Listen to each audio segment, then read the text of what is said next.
Salve aí, galera, tudo bem? Leonardo Piamonte, do E Agora José, do querido canal mais maravilhoso do Brasil, que é Toda Família Tem. Hoje chegaram perguntas, hoje a gente vai fazer uma dinâmica um pouquinho diferente. A gente recebeu umas perguntas ao longo dessas 2 semanas e vou tentar ter a ousadia de tentar contribuir um pouquinho. Não sei se responder, mas pelo menos tentar contribuir. Então, essa vai ser a dinâmica. Se você tiver alguma dúvida, alguma pergunta, algo que você queira comentar, aproveita aí, deixa aí, manda pra gente. Quem sabe a gente juntos chega numa conclusão aí, alguma coisa que nos ajude para esse momento, tá bom? E agora, José? Beleza, então vieram várias perguntas. Eu fiz um exercício de agrupar elas, digamos, meio por assunto relacionado. E acho que essa primeira parte, dessas 3 primeiras perguntas que eu acho que vale a pena a gente dar uma olhada, estão relacionadas com a questão de ser pai amigão, pai brother, pai permissivo, ou ser um pai chato, um pai, mais rígido. Qual o equilíbrio entre os dois e como aprender a dizer não? Eu acho que esse seria o primeiro bloco de perguntas. A primeira pergunta vocês vão ver aí na tela.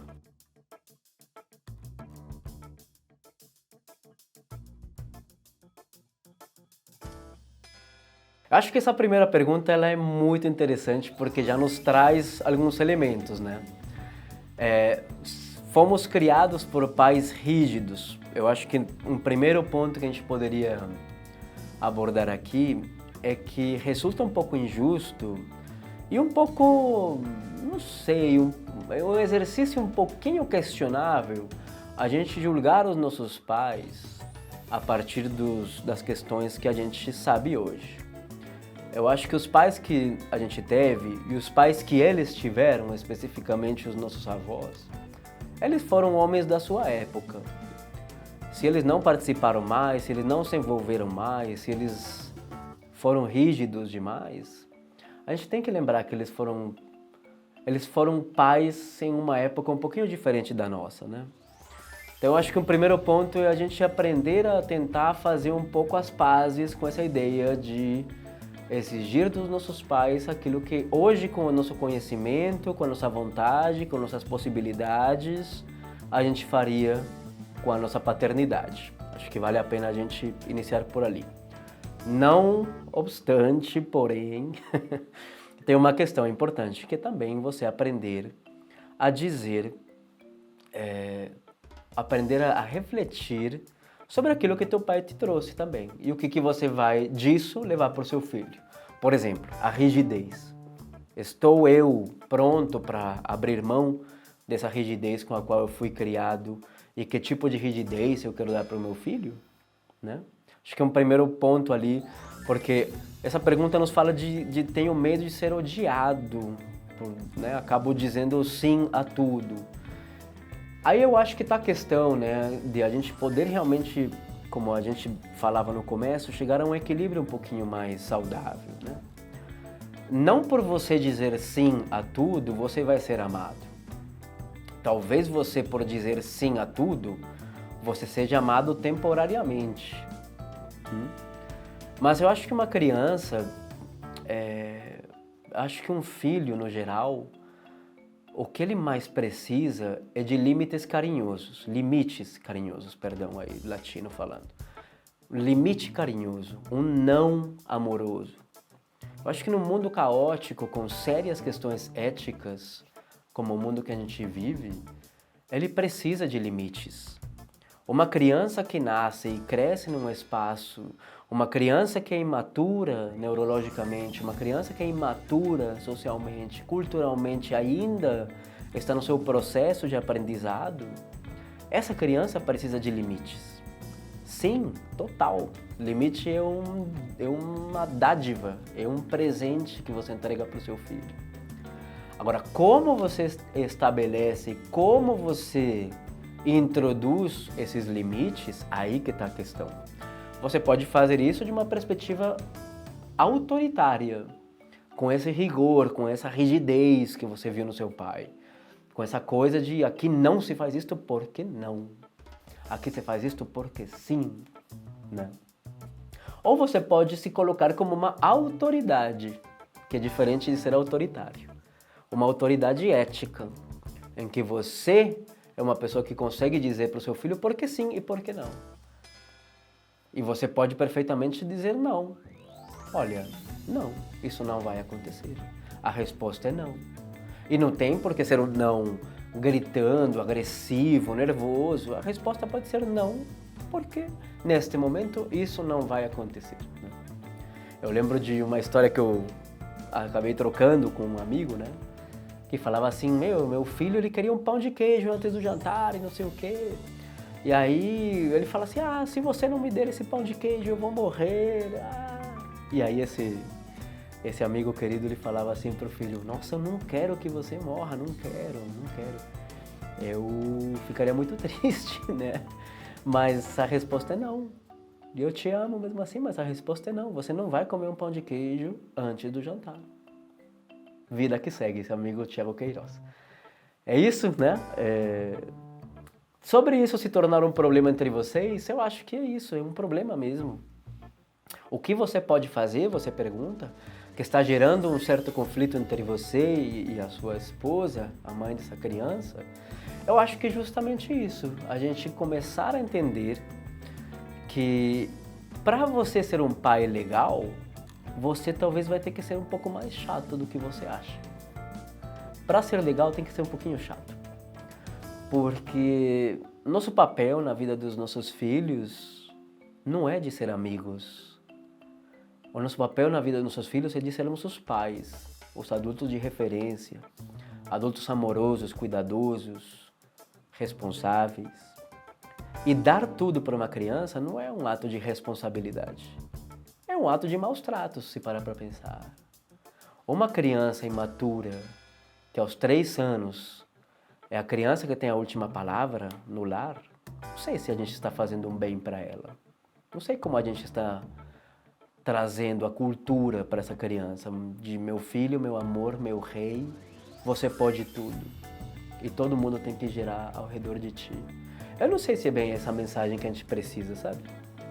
Eu acho que se trata disso, de dizer, eu sou o adulto, eu sou o responsável, eu sou a pessoa madura nessa relação e eu vou determinar o que pode e o que não pode. E vai ter muitas coisas que não pode e essas coisas que não pode fazem um sentido. E eu acho que essa questão de combinar e falar com a mãe, acho que vale muito a pena. E acho muito importante você trazer isso. Porque se isso está te gerando um conflito de alguma maneira, é porque alguma solução está prestes a acontecer na tua vida para justamente você exercer uma paternidade menos amigável e mais formativa, mais carinhosa, que traga lições importantes para teu moleque, para tua menina. Adorei a pergunta.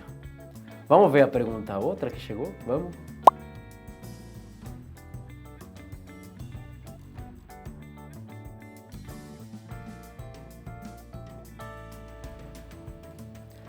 Essa pergunta é muito boa. É muito boa porque nos fala justamente de um dos pilares da paternidade clássica tradicional. Acho que a gente até chegou a falar disso num vídeo, mas só resumindo, a paternidade clássica, digamos, nossa paternidade de umas 3 gerações para trás e de lá até uns 5.000 anos atrás, nos falava que para ser um bom pai, você tem que procriar, prover e proteger, né? Se você tivesse alguma mistura dessas 3 letras, desses 3 P's, procriar, prover e proteger, sua paternidade seria considerada uma paternidade razoável. Quando a gente vê assim, que nossa função como pais é disciplinar, eu acho que sim, claro, de certa maneira, um pai deve, de alguma maneira, ensinar a disciplina como um caminho legal para o seu filho, mas eu fico sempre pensando nas implicações do que seja disciplinar. Porque pode caber muita coisa, né? Disciplinar. Às vezes, quando eu ouço disciplinar, também me vem uma função de juiz, de polícia, de censura, às vezes, de que pode, que não pode, isto sim, isto não. E eu acho que, lógico, isto sim, isto não, o que pode, o que não pode é função de um pai. Agora, onde para a educação e começa o processo disciplinar, é que aí que eu fico me perguntando se você tem realmente... Onde fica esse sarrafo? Onde a educação ela também se permite acontecer de uma forma que não necessariamente seja violenta, seja disciplinadora, saca? Existe uma educação que é amorosa também na tua casa? Existe uma forma de conversar que vá para lá dos preceitos da disciplina, da rigidez, da marcha, da uniformidade? Por que eu pergunto isso? Porque eu acho que sim, evidentemente, você como pai é chamado a mostrar caminhos para o seu filho, a mostrar o que é ético, o que é responsável, o que se espera dele, dela, né?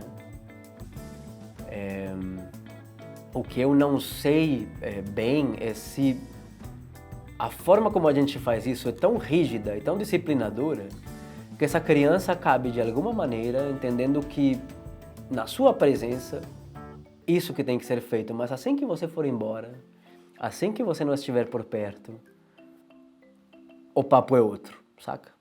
Acho que a disciplina com as crianças ela vem muito nesse sentido.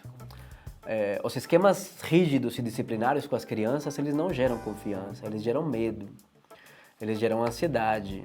E dependendo dessa criança, ela pode responder de jeitos bem diferentes, bem variados.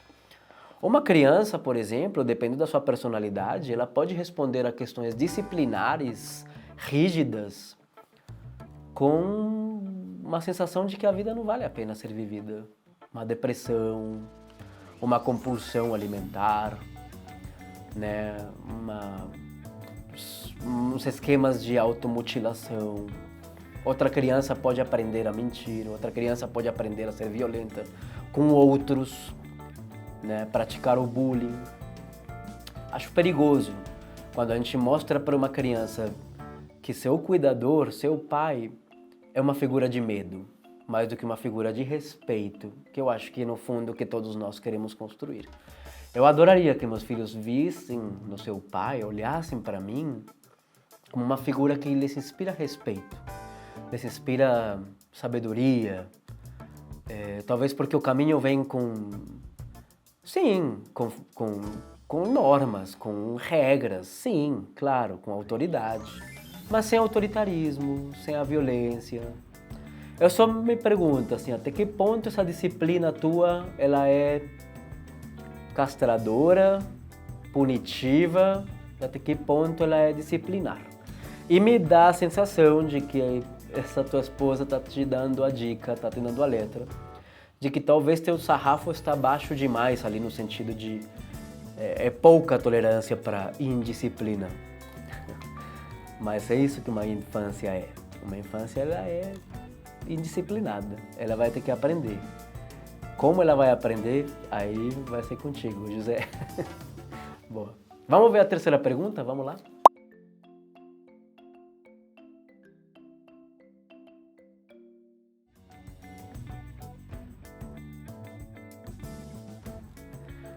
Essa pergunta é muito boa, é muito prática e dialoga justamente com coisas que a gente já chegou até a falar aqui no nosso programa. Procura os vídeos aí sobre o acordo da madrugada, sobre a forma como, né, essas dinâmicas são instauradas em casa. Então, quando a gente vê que parar de brincar é um desafio, lógico que parar de brincar é um desafio. A gente não espera que uma criança se autorregule assim do nada. A autorregulação, a capacidade de você dizer tá gostoso, mas eu preciso parar, ou poderia ter mais, mas eu vou deixar para amanhã, sabe essa autorregulação? Essa capacidade de dizer por hora já tá bom, acabou, tô contente com isso. Isso não vem do nada. Um cérebro como o cérebro infantil, ele não vai te trazer isso assim, de um dia para o outro. Isso é uma habilidade que, na verdade, se você for pensar, a maioria dos adultos não tem. Boa parte de nós, homens, não fazemos ideia de como nos autorregularmos eficientemente. Não sabemos parar. Não sabemos quando chega, quando é suficiente, quando já tá bom. Como é que a gente exige isso de uma criança, né? Então eu acho que essa questão da autorregulação, ela vai sendo inserida aos poucos na dinâmica da família. Falar para a criança parar de brincar de uma hora para outra, especificamente para um cérebro que eu imagino assim, não sei, estou pensando em que você está falando de criança, infelizmente não vem a idade da criança, mas a noção de futuro de uma criança de 5 anos, ela beira os 30 segundos. Uma criança de 5 ou 6 anos, ela não consegue ter uma visão de futuro de mais de 1 minuto. Ela não sabe o que é um daqui a pouco. É totalmente nebuloso esse conceito. Se for mais jovem, esquece. A visão do que é amanhã, amanhã você continua brincando, filho. A noção do que é amanhã, essa noção ainda vai demorar um pouquinho para se desenvolver. A minha dica, assim, prática do que eu posso te dizer como pai de 3 filhos e como, sei lá, como um homem que tenta conversar de paternidade com outros homens, é você tentar fazer o que eu chamo de opções controladas. Acho que isso funciona bem com as crianças. Tipo, em vez de falar, você precisa parar de brincar, você fala, você quer brincar mais 5 minutos e escovar os dentes, ou você prefere escovar os dentes e brincar 5 minutos mais? E aí a gente encerra. As opções são controladas. Ah, quer brincar mais? Tá bom, você quer brincar com essa coisa aqui ou você prefere brincar com essa aqui durante os próximos 5 minutos? Ah, não sei. Oferecer opções que você controla, opções que você tem o monopólio da decisão, pode ser muito útil. Como também pode ser muito útil os avisos prévios, né? Daqui a 5 minutos, daqui a 3 minutos, daqui a 1 minuto. Quando tocar esse barulhinho, a gente interrompe a atividade, ok? Eu acho que esse tipo de convite a criança ela vai entendendo. Mas o mais importante para a criança entender que os seus avisos têm valor, que suas opções têm valor, é que você mesmo se mantenha numa atitude de o que eu falei vai acontecer. Se eu falei que daqui a 5 minutos, é porque eu pensei que 5 minutos tá bom. E eu me banco nessa decisão. Então, muito cuidado com as coisas que você fala, porque se você não se bancar no que você falou, se você não fizer aquilo que você disse, a criança fala, nas ameaças desse aí, nos papinhos desse aí, não dá para confiar. Então, assim, lógico, eu falo ameaças de um jeito, assim, por favor, me entenda bem, né? Se você fala como ameaça mesmo, você para de brincar ou eu vou dar esses brinquedos para alguém, alguma coisa do tipo, e você não dá esses brinquedos para ninguém. Você para de brincar ou eu vou embora. Você veja aí como você volta para casa. Eu já ouvi pais falando isso. Você vai bancar isso que você falou? Você vai mesmo ir embora? Você vai mesmo dar os brinquedos para alguém? Você vai mesmo jogar no lixo? Porque se você vai, beleza. Aí a criança saca e te respeita. Mais pelo medo do que pelo respeito, mas pelo menos vai fazer o que você quer. Até certa idade. Daí pra frente, em certa idade lá pra frente, ele vai mentir pra você mesmo. Mas se você não for se bancar naquilo que você falou, se você não for fazer aquilo que você prometeu que iria fazer, é melhor você não falar. Então se você falou, já mais pro lado do amor, menos pro lado da ameaça. Se você falou que daqui a 5 minutos a brincadeira vai parar, lembre, primeiro, a criança não faz ideia o que significa minuto, muito menos 5 minutos. A neurologia da criança não está pronta para isso. Multiplicar 60 vezes 5 em unidades de tempo, isso aí é uma coisa que a criança não vai saber fazer. 5 minutos é alguma coisa nebulosa lá na frente. Então não espere que a criança faça isso sozinha. Dar avisos prévios ajuda a criança a ter uma ideia da temporalidade. Mas eu trabalharia, por exemplo, com isso. Opções controladas, avisos prévios e um alarme. Funciona muito bem. Quando esse alarme tocar, a brincadeira encerrou. Ah, mas encerrou. Mas eu quero... Encerrou. Tá bom, amor? Vamos lá. Vamos lá?